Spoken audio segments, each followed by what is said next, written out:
Hello, learners! In this lesson, we will explore the foundations of effective communication and understand how it is related to teaching.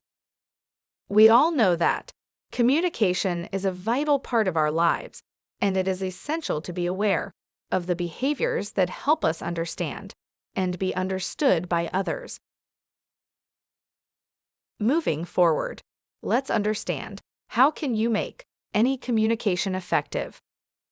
It is not just about talking and communicating information and content, but the effectiveness of communication depends on emotional intelligence and intuition. These are crucial skills that teachers must develop to communicate effectively. Now let us understand, what does emotional intelligence and intuition actually mean?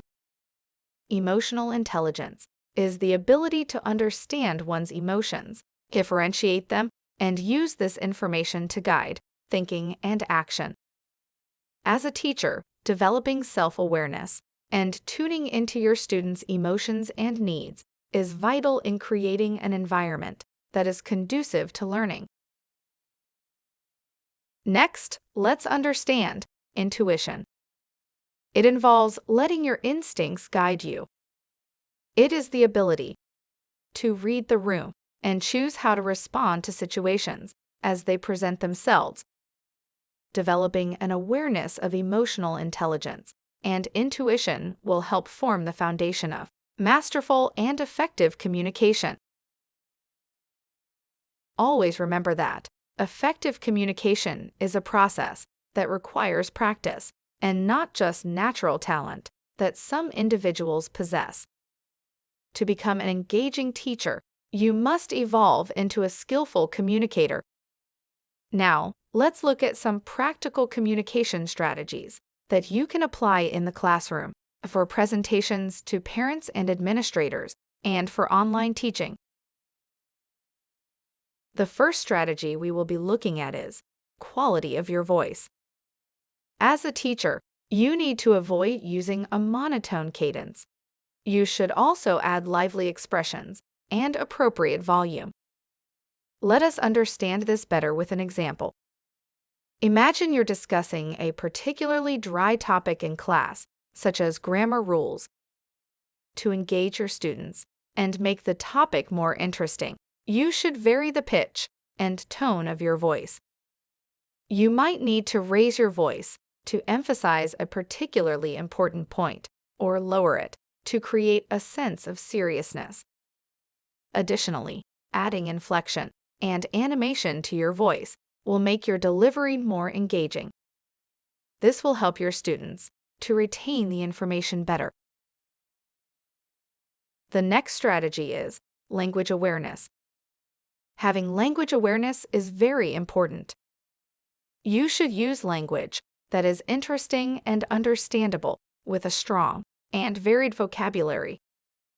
For example, when teaching a lesson on marine biology, it's important to use language that is both interesting and understandable to your students. Instead of using technical jargon, explain concepts in simple language. This will help students visualize and understand complex ideas.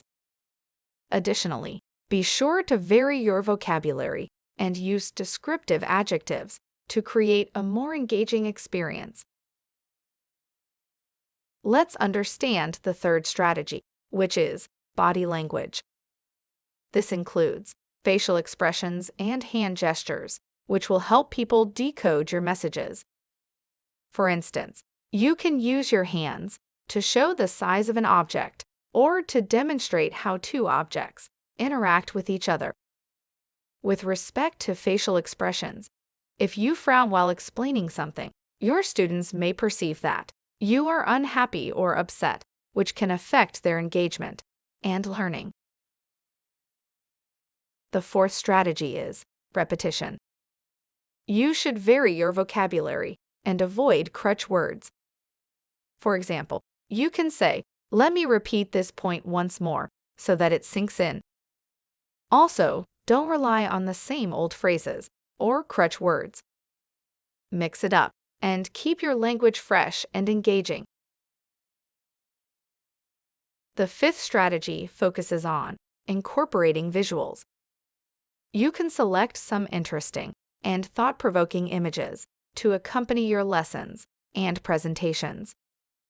For instance, when teaching about the ocean, you can display vivid pictures of marine life to capture your students' attention. You can use graphs and charts to help your students understand complex data as well. Let's look at the sixth strategy, building on shared beliefs and experiences. You should reflect back on your students' experiences and emotions as a way to build connections. For example, you can say, "I know that many of you have had the experience of feeling overwhelmed when starting a new topic." Or, "Let's work together to make sure everyone feels supported and confident as we move forward." Last but not the least, plan for interaction. Allow time for students to ask questions and contribute their ideas. You can say, "Let's take a quick break, and I'd like to hear your thoughts on what we just covered." Or, "We will now move on to group discussion. Please take a few moments to form groups." Now, let's look at some written communication strategies. To begin with, always use a standard font. For example, when creating a PowerPoint presentation for your lesson, use a standard font, such as Times New Roman or Arial, to ensure that it is easy to read. Also, make sure to label titles and subject lines clearly so that students can quickly understand the main point of each slide. Always use appropriate written mechanics like capitalization and punctuation. Remember, capitalization matters.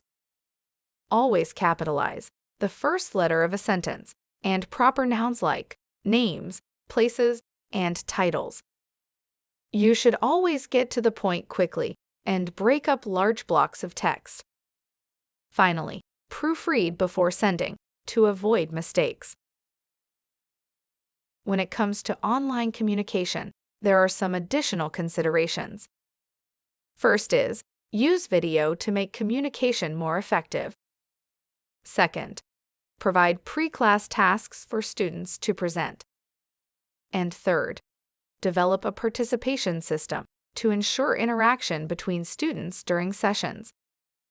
You must always remember that effective communication is a process that you can evolve into.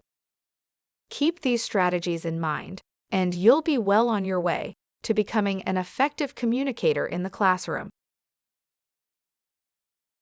That's all for this session. We will be learning more about effective teaching in upcoming lessons. Thank you.